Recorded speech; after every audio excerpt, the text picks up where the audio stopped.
Kuya, pakain ka muna sa vlog.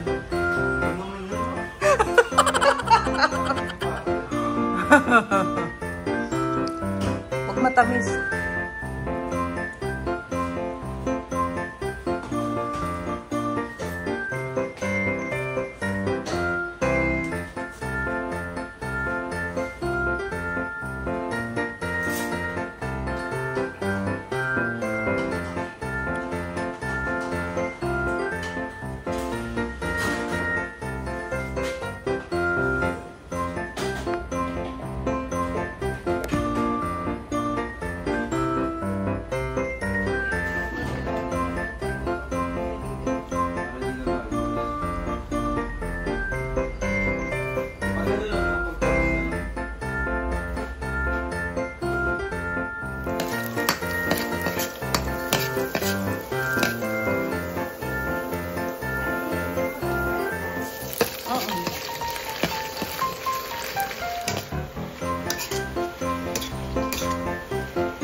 Hello mga ka-foreheads! Welcome back! Good evening! Ngayon tapos na kaming mag-dinner mga ka-foreheads, and ngayon ang gagawin naman natin ay papakainin natin yung ating mga fry na fish. Ayan, mga fry, ibig sabihin mga baby na fish natin mga ka-foreheads. And dadagdagan na rin natin sila ng tubig and aalisan ng mga tira nilang food and mga poops nila mga ka-foreheads.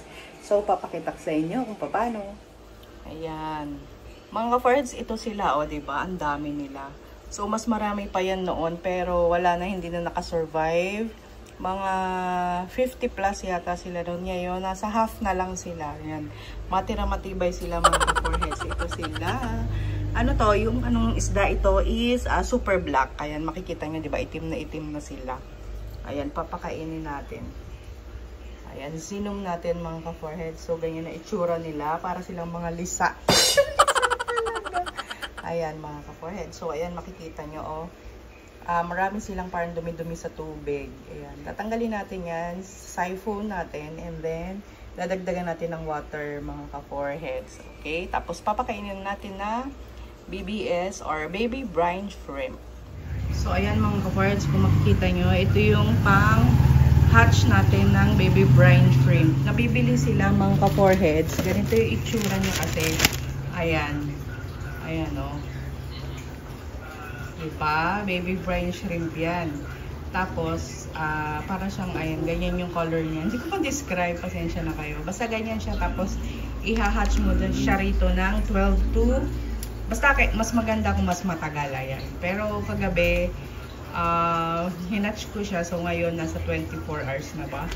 Ayan. Tapos ganito siya itsura, tapos lalagyan mo siya ng asin. Papakita ko sa inyo pagka nag-hatch tayo. Pero kasi ito kagabi lang, so medyo 2 araw yan nila makukonsume. Tapos ayan, gabi. Ganyan itsura niya, tapos may hose siya. Tapos i-drain mo lang siya. Tapos masasala na rito sa salaan nila mga ka-foreheads. So papakita ko sa inyo. Mga ka-foreheads, ito yung pinaka-hose niya. Ayan. Tapos itong dulo na yan, yung orange na yan, ito-twist mo yan para lumabas yung mga BBS natin. Okay, papakita ko sa inyo. So, kita ba? To-twist natin. Ayan. Ayan o. Mag-drain siya. Makikita mo yung mga orange. Oops, ang dami na yan. Ay! Okay. Ito na siya mga ka-foreheads. Ganyan yung itsura niya. Ayan. Makikita nyo yun, gumagalaw siya, diba? Live yan. Yan. Yan ang ilalagay mo sa mga fry. Kasi hindi pa nila kaya yung 2B Fex, yung mga bulate na pula. So, habang baby, ganito ipapakain mo sa kanya. Ganyan siya, oh. Yung machine na yan. Okay. Tapos, ito yung kanyang, ito, oh. Yan, yung kanyang parang makina. Nagpa-pump. Ewan ko kung tama yung mga words natin, no? So, basta yun na yun. Okay, so, ayan na siya. Tapos, itong mga ka-foreheads. Kasi, di ba, pag-prepare nito is may asin to, mga ka-foreheads. So, babanlawan mo siya ng stock water. Kaya, hugasan mo muna bago mo direktang ipakain sa mga isda. So, see you sa next clip natin mga ka-foreheads. Papakainin natin. Ito mga ka-foreheads sa liwanag. Oh. Ayan siya. O, diba? Ayan o. Kikita nyo. Ayan o. Ayan o. Diba? Parang ayan o. Gumagalaw sila. Ayan, bago natin ilagay, lilinisin muna natin to. Ang dami nila. Gutom na yan. So, lagay muna natin dyan. Kasi ito yung aking panghigop mga ka-foreheads. Ayan o. Okay, groupin muna. Wala, paano kaya yan? Wala akong flashlight. So, ayan. Dahan-dahanin nyo kasi maliliit yung isda. Baka mahigop nyo siya, mga ka-foreheads. Higop nyo talaga. Ayan, so, ito medyo malinis-linis to compared dun sa isa. Hindi ko napakita yung kanina, yung multicolor naman yun. Konti na lang din natitira. 7 na lang sila kasi namatay. Ewan ko, ito ang tibay na itong super black na to. Hindi pa sila nababawasan as of now. Pero nung bagong hatch sila, ayan, maraming nawala sa kanila.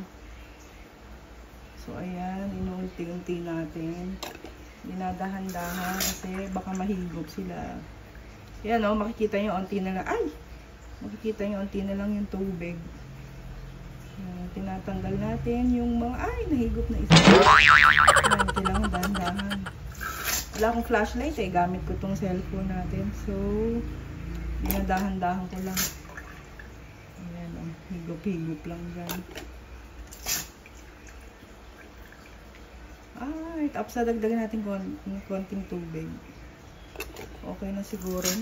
Kahit hindi naman totally perfect. Ayan, basta yung mga tirang pagkain tsaka poops nila. Kukunin mo yun kasi nagpo-produce ng ammonia yun. Mamamatay sila. Ayan. Yan mga ka-foreheads. Tapos yung mga naiwan na yan, kita yung itim-itim yan. Yan yung parang shell nung pinakita kong powder kanina. Or yung mga eggs nung baby brine shrimp. Ang ginagawa ko dyan, ito ano ko ng tissue, pupunasan ko. Hindi ko sila sa ngayong araw na ito, ayan, hindi ko sila papalitan ng 100% water change.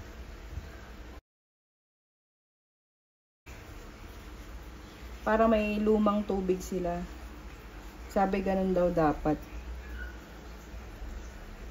Ayan, o diba natanggal na yung sa gilid-gilid. O, ganyan lang.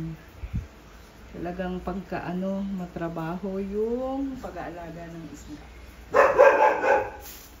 So, ayan, dadagdagan na natin. Ito yung water. Stock water natin yan. Unti-unti mong ibubuhos. Dito lang sa gilid.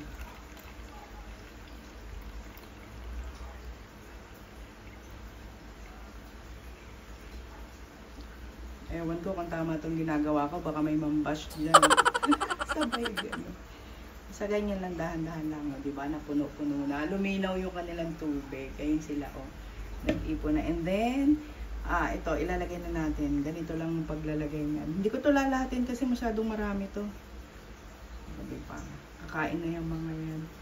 Bibigay ko sa ibang, ano to, sa gapis. Marami rin si Kuya Oning, yung mga baby na gapis dun sa taas.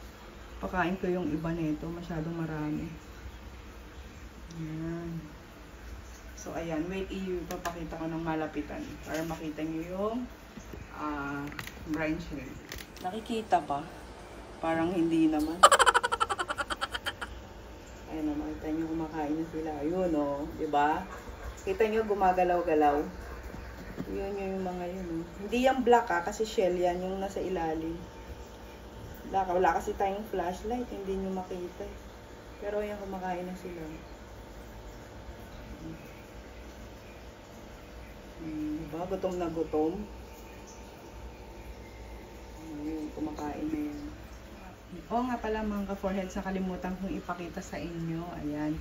Hindi ko sila tinatakpan totally. So, ito yung kanilang takip. Ayan. Screen. Itong screen na to maganda to kasi ito yung yung plastic siya. Kaya kung makikita yung plastic. So, nakaganyan lang siya. Pakita ko sa inyo. Ginanyan ko lang. Kasi, nung mas maliit pa sila, sabi, pagka inanuhan daw ng lamok, kakainin daw ng mga kiti-kiti. Ayan. So, ganyan ginagawa ko. Tapos, ito garter lang. Ganyan.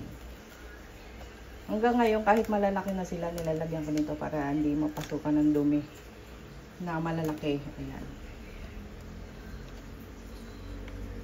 Okay, so ayan na sila mga ka-foreheads. Yun lang mga ka-foreheads muna, no? Ay, grabe siya. Pwede ka na mag-pray to dyan, girl. Ayan, so tapos na natin silang ayusin. And maghuhugas na ako ng mga baonan nila mga ka-foreheads, yung mga bata naman. Tapos, bukas ako ulit magpapakain ng beta kasi di ba kapapakain ko lang kagahapon, baka masobrahan na kasi yung Tubifex, medyo matagal matunaw yung sa sikmura nila, no? Baka ma-overfeed sila mga ka-foreheads. So, yun na lang muna. Balik tayo later.